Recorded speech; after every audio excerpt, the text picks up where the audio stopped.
In house या blood डोनेशनची सध्या गरज आहे, कारण सध्या उन्हाळा चालू झाला आहे आणि उन्हाळ्यामधून काय होतं की मुलांना सुट्टी लागलेली असते, डोनर अवेलेबल नसतात, वॉकिंग डोनर कमी झालेले आहेत, डिहायड्रेशन होत असतं, तर डोनेशनचं प्रमाण खूपच कमी होत असतं आणि हे शॉर्टेज मीट करायला जे जे हॉस्पिटल आपल्यावर डिपेंड आहेत त्यांच्याकडे आपल्याला नाही म्हणता येत नाही. मग 1 to 1 कॉल केले जातात, हा ग्रुप अवेलेबल आहे का, तो ग्रुप अवेलेबल आहे का, सर्जरी आता आहे मॅडम, हे ब्लड मिळेल का. तर आपल्याला ह्युमन ब्लडला सबस्टिट्यूट असं काहीच नाही, त्यामुळे ह्युमन ब्लड आहे ते ह्युमननीच दिलं पाहिजे आणि आपली एक सामाजिक जबाबदारी आहे.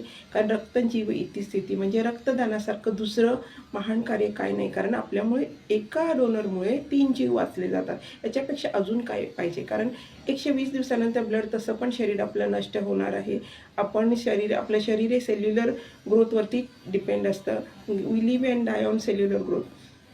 तर माझं एकच विनंती आहे की प्रत्येकाने ब्लड डोनेट